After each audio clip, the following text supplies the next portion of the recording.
ya estoy. Bien, entonces ya nada, vamos a hacer el otro. Vamos a ponernos de acuerdo, chicos, para que nos dé el tiempo y no nos vayamos a atrasar. Vamos a repartirnos las lecturas. Miren, vamos a empezar así. Si estamos en la página número 17, yo voy a introducir con el desarrollo histórico de la administración. Como ya se dijo, la administración surgió, eso yo me lo voy a aventar. Y ahorita ya luego sigue otra persona que vaya a ser el voluntario. Época primitiva. Necesitamos a alguien que lea época primitiva y así nos vamos, ¿eh? Época primitiva, edad antigua, Sumeria, Babilonia, Egipto, China, Grecia, Roma, Edad Media, Edad Moderna, Administración en la Edad Contemporánea y ya, o sea, un lector por cada título. ¿Podemos empezar? ¿La primera? Sí, bueno, voy a anotarlo aquí en una, porque no tengo. Ok, ¿quién va a ser el primero? Yo. Bien, Juan Carlos. ¿Quién continúa? Estamos con Juan Carlos en la época primitiva. ¿Edad antigua? Yo continúo.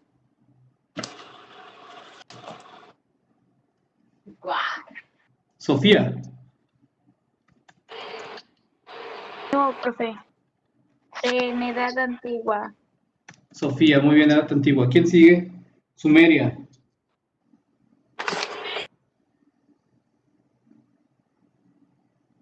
Sumeria, jóvenes.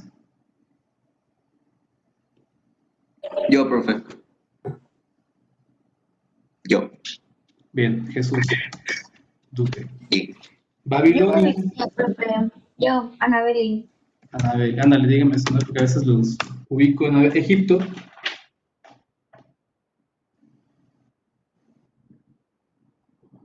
Egipto, jóvenes. Yo, profe. ¿Dónde estás, perdón? ¿Quién me habló? Zaira Ancona. Zaira, ándale, dígame su nombre. Y seguimos con China. Yo, profe. Yo, Natalia. Bueno, Natalia. Ay. Natalia y luego Fernando. Fernando, Grecia. Fernando, Grecia. Y seguimos con Roma. Yo, profe, yo. Nombre, perdón. Joshua Ruiz Mendoza. Sí. Joshua. Y Débora lee Edad Media está padre. Edad Media, Débora. Ok, hay que nada más ahorita que leamos, subirle un poquito el micrófono, Débora, para que se escuche mejor. Edad Moderna.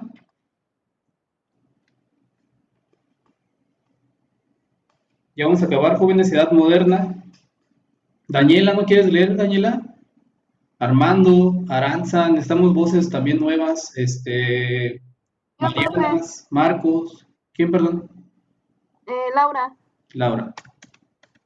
Y la última, la de la edad, administración de la edad contemporánea, moderna es una y contemporánea la última. Marco, muy bien, Marco, tenemos con tocayo.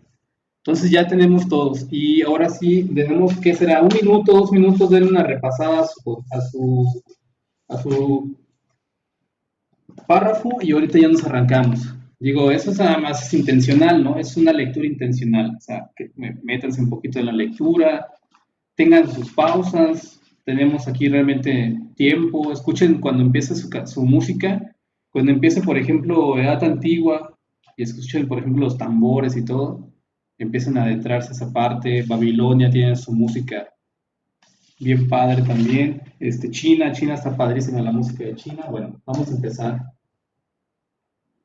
Mande, Marco, dime.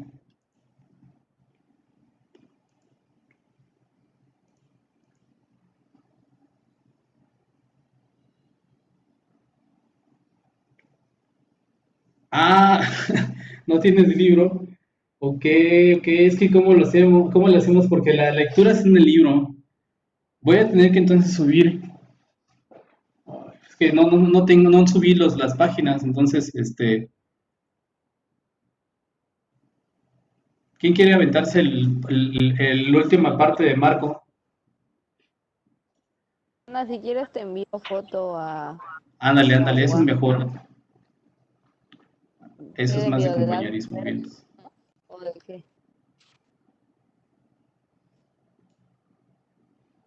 Ok, pues no voy a compartir pantalla, nos vamos a ir directo a la grabación.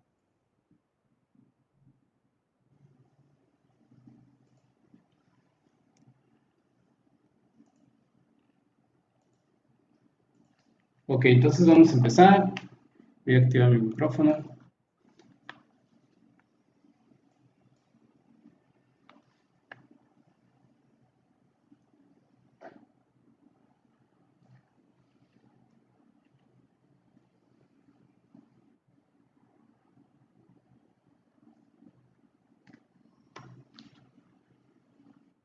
Desarrollo histórico de la administración.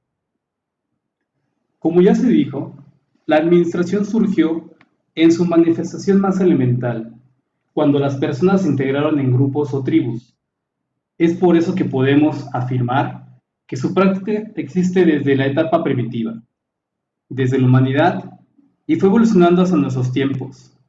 Hagamos entonces una breve revisión de los periodos más relevantes de la historia para comprender cuál ha sido la trayectoria evolutiva de la administración a lo largo del tiempo. Época primitiva. En esta primera etapa del desarrollo de la humanidad, encontramos dos momentos importantes en que se puso en práctica la organización social con sus diferentes formas de aplicación administrativa. La primera se remonta hasta la prehistoria, cuando los humanos habían evolucionado lo suficiente para crear grupos sociales con una incipiente estructura, aptos sobre todo para responder a las necesidades de supervivencia. Los miembros de las tribus trabajaban principalmente en actividades de caza, pesca y recolección. Los jefes de familia y los líderes ejercían autoridad para tomar las decisiones vitales del grupo. Existía una división primitiva del trabajo, originada por la diferente capacidad de los sexos y las edades de los integrantes de la tribu. Se trataba de una especie de comunismo primitivo en el que no se marcaban importantes diferencias sociales. No habían surgido aún pueblos ni ciudades, pues los humanos eran nómadas y dependían en gran medida de los recursos que la naturaleza les ofrecía. Era una época en la que recién habían surgido las formas más elementales de la administración. La segunda etapa ocurrió en el momento en que los grupos humanos accedieron a una organización mucho más compleja en lo social y en lo económico, y su modo de vida se convirtió en sedentario. Para ese tiempo la población ya había crecido lo suficiente para crear asentamientos semiurbanos, y en algunos casos, verdaderas ciudades complejas, con una organización que exigía una práctica administrativa mucho más avanzada. Es la etapa del nacimiento de la civilización, del surgimiento de las religiones y la estratificación de la sociedad en clases.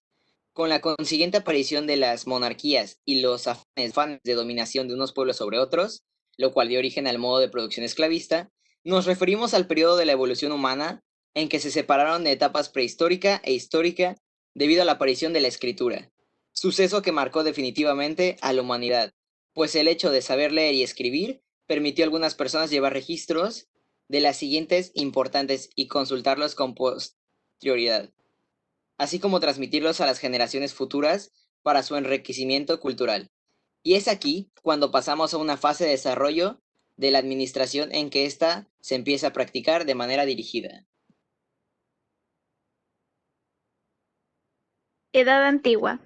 Sin duda, lo que hoy decimos acerca de lo que vivía la humanidad durante el tiempo previo a que apareciera la escritura no pasa de ser sino un conjunto de suposiciones y conjeturas, ya que por falta de pruebas confiables y detalladas no se tiene la certeza de que ocurrió realmente. En cambio, a partir de que fue creada la escritura, es posible saber con mayor certeza en qué consistían los procesos que se llevaban a cabo esos pueblos de la antigüedad para organizar y administrar sus bienes. Así pues, revisemos algunos pormenores de las culturas que dejan testimonios fiables de las prácticas administrativas durante los albores de la humanidad. Sumeria. La cultura sumeria tuvo como principal asentamiento la ciudad de Uruk y su florecimiento data aproximadamente del año 3500 a.C. Fue en este sitio donde se inventó la escritura, al parecer hacia el año 3300 a.C. Hoy sabemos que los sumerios se valían de un sistema tributario en el que los sacerdotes eran los encargados de recolectar los tributos, y como cada determinado tiempo los monarcas les pedían que rindieran cuentas de lo que se había recaudado. La necesidad de contar con información clara y confiable a la mano llevó a tales sacerdotes a crear un sistema que les permitiera mantener el control. Así fue como apareció la escritura cuneiforme, que les permitía un control mucho más efectivo que el que les ofrecía la simple memorización de cantidades. Como vemos, con esa forma de control de sus bienes, los sumerios propiciaron que la administración avanzara enormemente al contar con estrategias mucho más refinidas de organización y control de bienes, y al mismo tiempo dieron origen a lo que hoy es la contabilidad. Y aunque con toda seguridad esas prácticas de control ya existían desde antes, la escritura vino a potenciar enormemente las técnicas administrativas que ellos necesitaban. Babilonia. La civilización babilonia, ubicada también en la región mesopotámica, aunque muy posterior a la asiria, trascendió en lo administrativo por una gran aportación.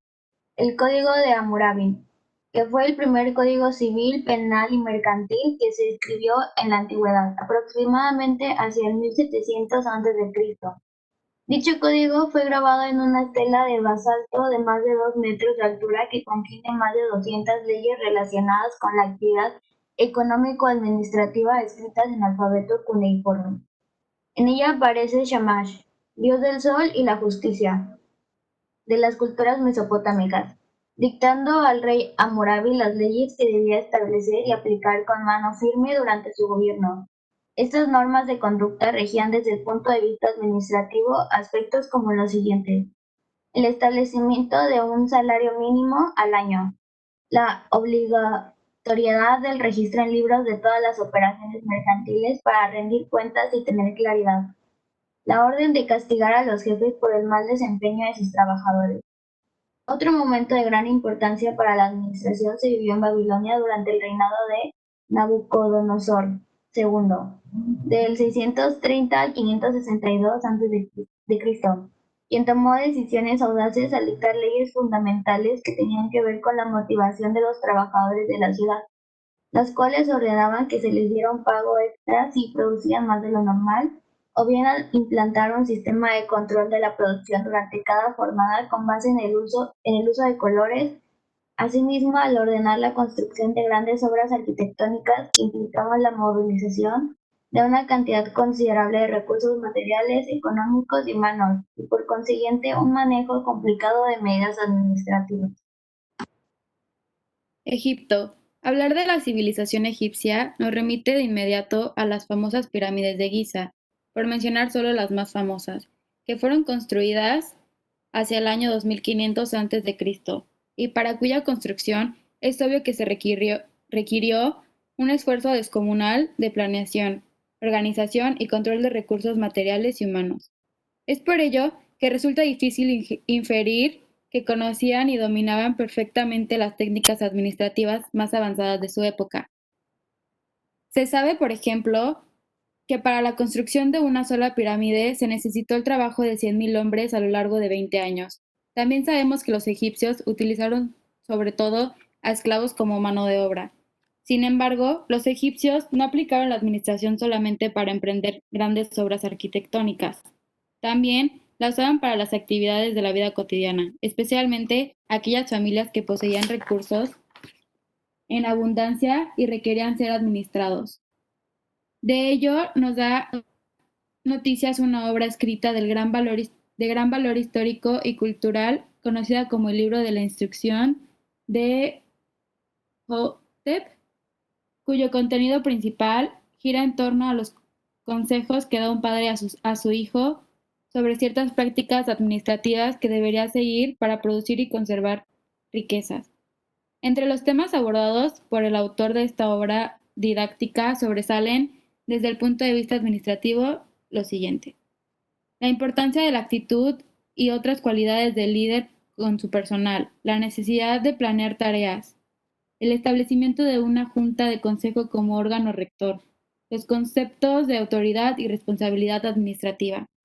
Por otro lado, el antiguo Egipto también sobresalió en la efectividad de su sistema de gobierno basado en la tradición de los faraones, cuyas dinastías existieron a lo largo de casi 3.000 años casi 3.000 años. Desde luego, un gobierno con una tradición de miles de años tuvo que haber pasado por numerosos cambios y ajustes que le llevarían a buscar mejores prácticas administrativas para controlar sus extensos dominios.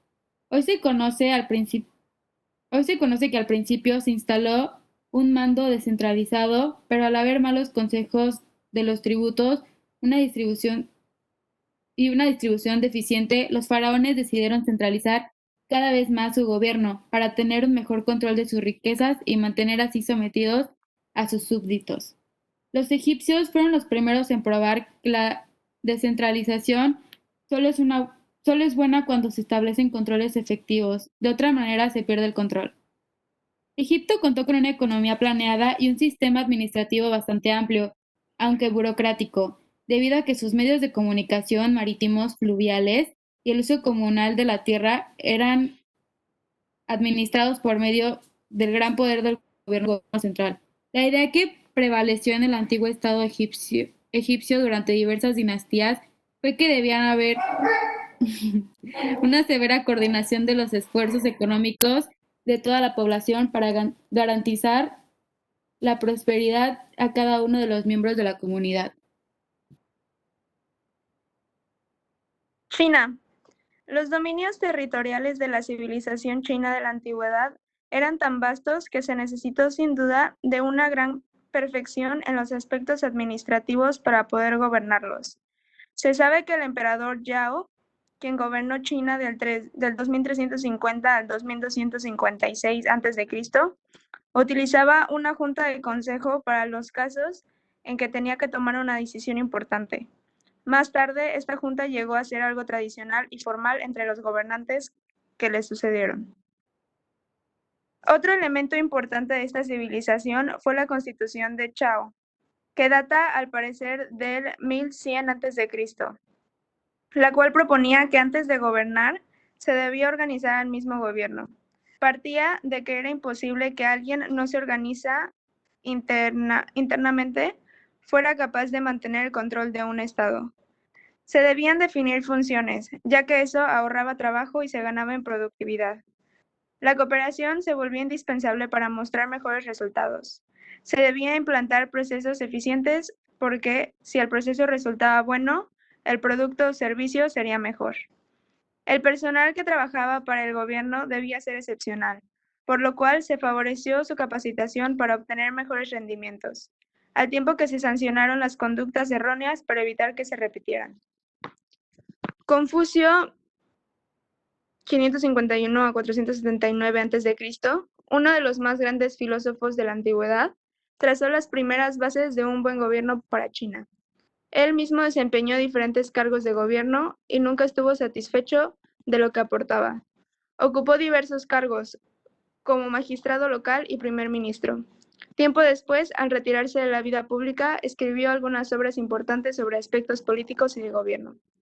Los chinos mantuvieron durante varios siglos un sistema administrativo de orden, con un servicio civil bien desarrollado y una apreciación bastante satisfactoria sobre los problemas más frecuentes de la administración pública.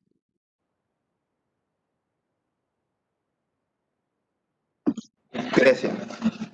La cultura de la antigua Grecia fue sin duda una de las más avanzadas en muchos sentidos y es considerada actualmente la raíz de toda cultura occidental. Prueba de ello es que los griegos fueron creadores de varias de las bellas artes que hoy se practican en el mundo y sentaron las bases para el desarrollo del pensamiento filosófico y científico. Por ello, no resulta extraño que también hayan hecho importantes aportaciones a la evolución de la administración. En tal sentido, cabe destacar que ellos fueron precursores de algunas de las más diversas formas de gobierno que hoy se conocen y que han sido practicadas por las sociedades humanas a lo largo de la historia, incluso hasta nuestros días. Por ejemplo, la del tipo monárquico, que concentra el poder de todo un estado en la figura del monarca o el rey, que si bien es apoyado por un equipo de consejeros, es el único responsable de la toma de decisiones en sus dominios. Esta forma de gobierno es además vitalicia y hereditaria, o bien la modalidad de gobierno conocida como aristocracia, la cual se caracteriza por la preponderancia de una clase social privilegiada que tiene en sus manos el control político y económico de un país o una región. Los griegos antiguos conocieron otros regímenes de gobierno como el tiránico, que se relaciona con el poder absoluto de un gobernante, que hace que su personal voluntad la única vía de conducción de los asuntos del gobierno, sin un sistema real de justicia y donde un gran número de asuntos de Estado se resuelven mediante el autoritarismo y el abuso de poder. Por último, la expresión más reconocida de las formas de gobierno creadas por los griegos, especialmente por los habitantes de Atenas, fue la del régimen democrático, que por sus implicaciones han sido de las más simpáticas ha despertado en el mundo. Ahora bien, cabe aclarar que la democracia que practicaron los griegos no era igual a la que conocemos hoy, en la que todo ciudadano es reconocido por la ley y que puede ejercer sus derechos, tanto electorales como los que otorga una constitución política moderna. Para empezar, tomemos en cuenta que en la antigua Grecia no era lo que hoy conocemos como un país o una nación, sino que se conformaba por un conjunto de polis o ciudades-estado identificadas y cohesionadas por sus lenguas, su región, sus costumbres y prácticas sociales, una de las cuales era precisamente la democracia. Por otro lado, la sociedad griega antigua estaba conformada por ciudadanos libres y por esclavos, y a estos no se les otorgaba ningún derecho legal, como a las mujeres que no se les reconocía como ciudadanas. Es decir, se trataba de una democracia muy limitada si la comparamos con la de hoy. Consistía en el establecimiento de una asamblea popular que tenía calidad de autoridad máxima y soberana. Generalmente estas asambleas se realizaban en un agora y en ella practicaban en forma directa solo aquellos que tuvieran estatus de ciudadano. En dichas asambleas se discutían los grandes asuntos de la polis y se aprobaban las políticas surgidas de las decisiones que tomaban los ciudadanos. Es evidente que cada una de estas modalidades de gobierno que crearon los griegos en aquel entonces estableció formas y procedimientos administrativos acordes a las prácticas económicas y sociales que les convenían o que más se adaptaban a sus necesidades de control y dirección. Sin embargo, es un hecho que durante la antigüedad griega la práctica administrativa se vinculaba directamente con el modo de producción esclavista.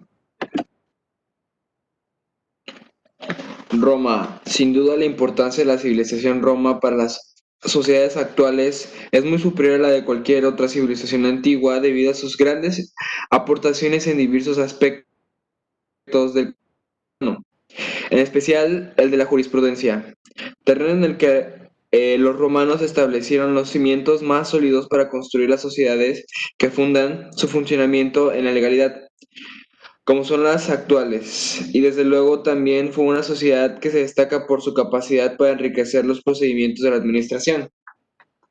Hoy sabemos que los romanos fueron un pueblo con un especial sentido del orden y una destacada capacidad organizativa. El hecho de que el Imperio Romano haya sido el mayor de la historia antigua llegó a tener bajo su dominio un territorio habitado por más de 50 millones de personas. Se debe sin duda a la gran capacidad militar y administrativa de los dirigentes de Roma, elementos sin los cuales no habrían podido aplicar las políticas y estrategias de dominación necesarias para gobernar una sociedad tan extensa y compleja como la que abarcaron. Hoy sabemos que en su movimiento de mayor extensión durante el gobierno del emperador Trajano, entre los años 98 y 117 de nuestra era, Roma llegó a dominar casi la totalidad del continente europeo, salvo la región del norte habitada por los bárbaros germanos, el norte de África, Asia Menor y varios territorios del continente asiático. Y aunque no existe una evidencia documental concreta acerca de sus prácticas administrativas, la historia nos dice que un grupo de magistrados bien organizados en una estructura jerárquica de acuerdo con las necesidades del Estado asumía las funciones del gobierno ya que fuera durante la República o bien como consejo de ministros que apoyaban al emperador de un turno. Antes de continuar esta exposición, conviene aclarar que la antigua Roma no siempre fue el poderoso imperio que hoy conocemos. La etapa formativa de la cultura romana abarcó varios siglos de la monarquía, que iniciaron con la fundación de Roma en el 752 a.C. hasta el 509 a.C., en que se instauró una república, de latín res publica, que significa literalmente cosa pública, es decir, todos aquellos asuntos que se interesaban a los ciudadanos romanos. El periodo monárquico se extendió hasta el siglo 1 a.C., cuando inició el imperio. Esta época se prolongó la caída de Roma en poder de los germanos en el siglo V después de Cristo. Como es de suponerse, cada una de las formas de gobierno que experimentó el pueblo romano tuvo variantes importantes en cuanto al ejercicio de la administración. Bajo la República, los ciudadanos que formaban el Populus Romanus se reunían en asambleas a las que denominaban comicios. Los magistrados eran responsables de gobernar el país. Así, mediante elecciones realizadas en tales asambleas, se designaba a quienes ocuparían los puestos relevantes del gobierno. Por ejemplo, los cuestores, que eran responsables de vigilar las finanzas, los ediles, encargados de llevar al tanto administración de los asuntos del gobierno, o pretores, responsables de impartir justicia. Su estructura de gobierno era relativamente sencilla. 2 cónsules representaban el poder administrativo, el poder ejecutivo. Tenían a su cargo todos los asuntos del ejército y realizaban las funciones de jefes de Estado. Además, los magistrados de mayor edad integraban el Senado, el cual controlaba la política interior y exterior de la República. Este medio de organización política y económica favoreció considerablemente a los romanos para realizar conquistas en los territorios vecinos, primero y más tarde en partes considerables de Europa y de otros continentes. Por otro lado, su ingenio e inventiva les permitió fabricar diferentes tipos de armamentos y aplicar audaces estrategias y tácticas de guerra, lo que pronto les permitió tener uno de los ejércitos más letales y mejor equipados para el combate. Así, al someter con relativa facilidad a sus rivales, sus dominios crecieron rápidamente, por lo que se hizo necesaria una estructura de gobierno más refinada y, en consecuencia, la aplicación de medidas más eficaces de control administrativa, ya que sus numerosas conquistas les reportaban cada vez más abundantes riquezas. No obstante, y debido en gran parte a ese inmenso poder político y económico, siglos más tarde el Imperio Romano comenzó su declive a causa de profundas dimensiones y constantes luchas internas por el poder. Oficialmente fue en el siglo I a.C.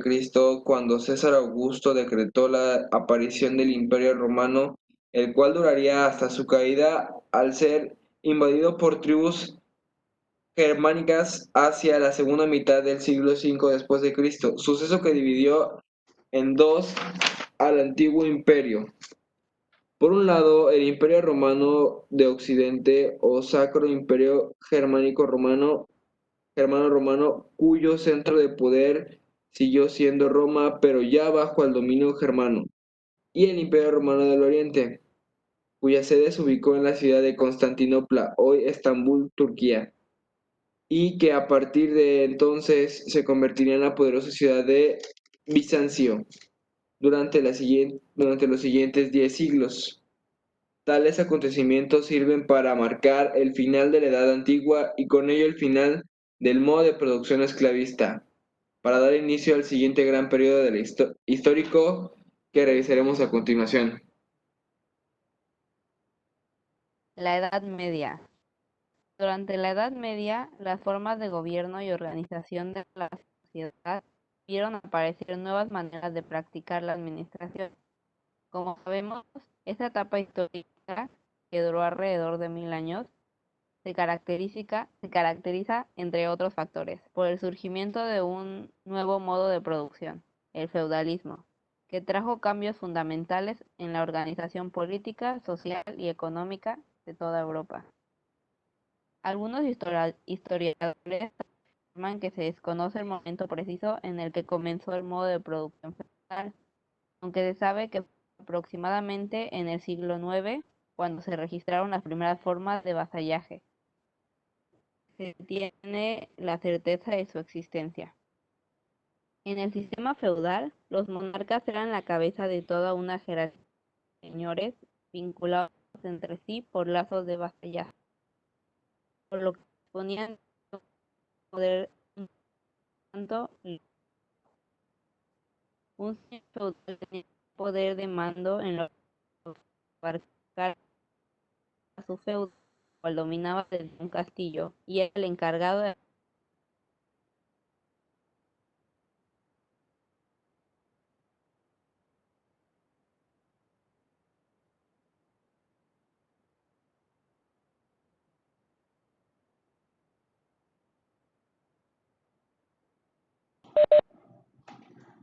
existieron además algunas formas descentralizadas de gobierno. La autoridad que ejercían los terratenientes o señor feudales, quienes tenían facultades y poderes extraordinarios para recabar tributos e impartir justicia dentro de su dominio. Con frecuencia era acompañada de la intervención de los representantes de la Iglesia Católica, puesto que fue un largo periodo en la que la fe de los seguidores del cristianismo creció aceleradamente en Europa, lo que llevó a adecuar su organización ante la gran expansión que tuvo.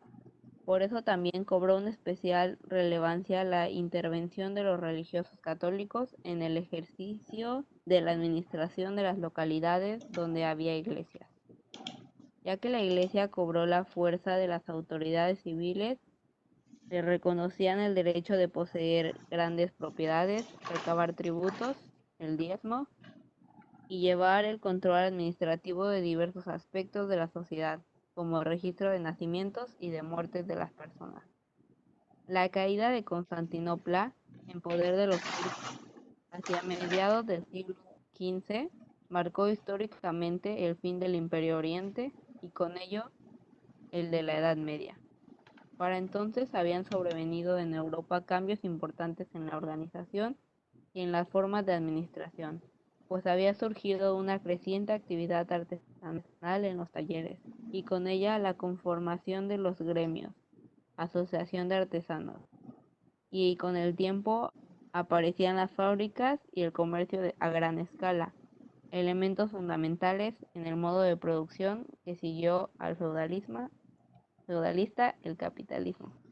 Ok, jóvenes, vamos a hacer una pausa aquí. Estuvo perfecto, la verdad me encantó. Nada más la última parte, Débora, que es la de la Edad Media. Como fue seguramente por un teléfono, se cortó un poquito la señal, pero hasta ahorita, hasta donde leímos con Roma, estuvo perfecto. Entonces, de todas maneras, no nos va a dar tiempo ahorita de terminar de leer la Edad Moderna y la otra parte que también fue muy interesante. Y vamos a dejarlo aquí. Yo le doy edición hoy. Ya mañana cuando terminemos la clase terminamos de leer otra vez a partir de Débora. Empezamos mañana, Débora. Mañana sí. Tienes un micrófono, más bien un audífono con manos libres, puedes utilizarlo. Y ya empezamos con Edad Media, Edad Moderna y Administración de la Edad Contemporánea. Ya tenemos el segundo episodio. Entonces hoy, nada más esténse pendientes de la página. Yo les voy a subir el primer episodio, y si alguien me quiere proponer una carátula bonita para Spotify que sea de 1400 por 1400 píxeles, pues igual me lo pueden hacer, ¿no? Si no, yo voy a hacer una provisional del quinto A, y si les gusta, pues se queda, ¿no? Si no, pues lo cambiamos. Pero eso entonces quedaría así la lectura. Ahorita nada más, lo único que antes de despedirnos voy a compartirles esta parte de aquí. Me están encantando cómo quedan los podcasts, porque eso nos van a ayudar también a leer junto con más bien escuchar junto con la lectura lo que podamos ir repasando para el examen, ¿no? Entonces aquí nada más para explicar un poquito final en el último momento que me queda, es que después de este podcast que vamos a hacer como segundo episodio, recordemos que es la parte histórica. Les dejo aquí 3 videos que complementan lo que ya leímos. Lo que leyó en su momento Annabelle con Hammurabi, con Babilonia, si no me lo recuerdo. Aquí tenemos un video que complementa a ese podcast. Y aquí tenemos a una de la Revolución Industrial, que aún no llegamos hasta la Revolución Industrial, pero pueden verlo, porque mañana vamos a terminar con las 3 últimas personas que quedaron pendientes hoy del podcast, para que entonces del podcast 1 se complemente con el podcast 2 de hoy, y ya prácticamente tenemos cerrada la parte del desarrollo. Y la actividad de integración, vean, eso sí es nuevo, esa es es una actividad de integración del bloque. Ah, no, perdón, no es nuevo, es lo que ya hicimos de la evaluación de aquí, jóvenes. Este libro de aquí, nada más súbanlo como imagen y eso sería todo. Y la otra sería la actividad de resumen. Si quieren váyanlo viendo, váyanlo abriendo y mañana lo platicamos. Mañana tenemos 2 horas y terminamos más lo que tenemos pendiente ahorita. Les agradezco mucho su tiempo, su participación y mañana nos estaremos viendo otra vez. Cuídense mucho, jóvenes, que disfruten su día. Gracias, profe. Gracias, profe. Bonito día. Nos vemos mañana. Igualmente, adiós. Profe, una duda antes de que Sí, me vaya. sí. Le envié la actividad 2, la de desarrollo histórico de la administración. Ajá. Pero me equivoqué, o sea, le envié primero el archivo que usted nos puso o anexado ahí en la tarea. Ajá. Y luego le mandé ya la tarea ya resuelta, pero traté de eliminar la primera entrega, pero no sé cómo. Entonces, me aparecen 2 materiales enviados, 2 archivos. Ok, lo reviso para que entonces Jesús, ¿no? Jesús. Sí. Ok. Perfecto, Jesús, gracias, Lo checo ahorita. Sí, profe. Gracias a usted. Mande.